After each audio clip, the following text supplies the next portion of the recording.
الله وقولوا قولا سديدا يصلح لكم أعمالكم ويغفر لكم ذنوبكم ومن يطع الله ورسوله فقد فاز فوزا عظيما.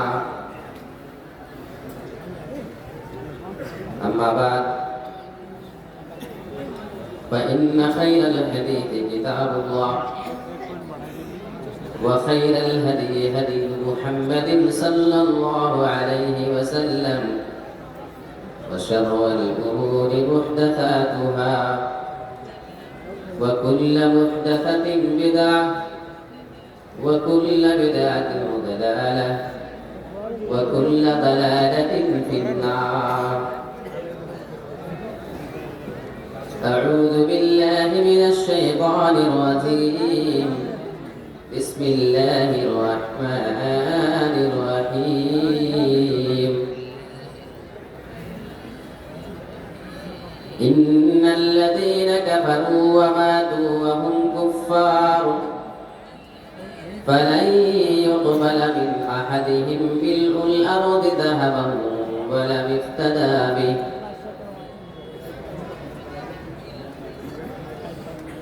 محترم و محترم علماء کرام، برہیٹ اور اس کے قرب و جوار سے تشریف لائے ہوئے نہایت ہی محترم اور محترم سامعین کرام، آپ کے درمیان لگاتار یہ دوسری بار شریک ہونے کا موقع مجھے مل رہا ہے.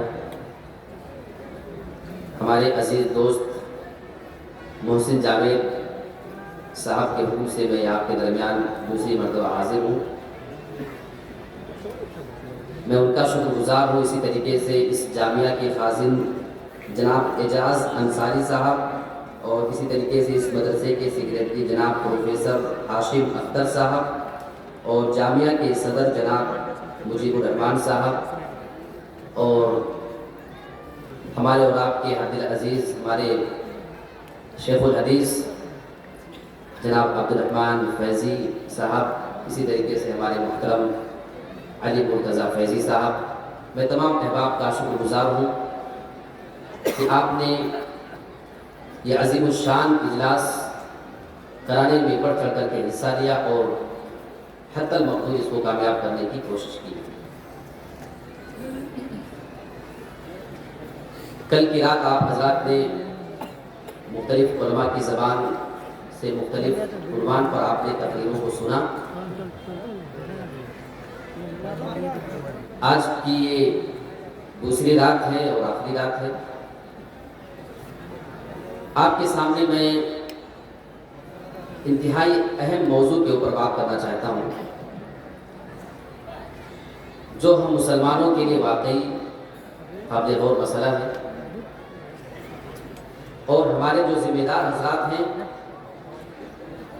واقعی خوش نصیب ہیں آپ لوگ کی. بہت کم ایسی جگہوں پہ میں نے دیکھا ہے کہ اتنے بڑے بڑے جو ذمہ دار آپ کے ہیں، چیئرمین صاحب یہاں کے، اسی طریقے سے بڑے بڑے عہدے اور پوسٹ پہ ہوتے ہوئے یہ بات میں واقعی بڑی ذمہ داری کے ساتھ بول رہا ہوں. جس طریقے سے ان کے اندر دینداری کا جذبہ ہے اور مدرسے کو لے کر کے اور قوم و ملت کو لے کر کے جو طرف ان کے اندر ہے یہ قابل تعریف ہے. یہ بات میں نے بہت قریب سے دیکھی، اس کے بعد یہ بات میں بول رہا ہوں. آپ لوگ خوش نصیب ہیں کہ آپ ایسے لوگوں کے ہاتھوں میں ہیں. اللہ رب العالمین سے ہم دعا کرتے ہیں کہ پروردگار ان کا سایہ تمہارے اوپر قادر قائم رکھ. آمین. میں آپ کے سامنے لڑکیوں کے مرتد ہونے کے اسباب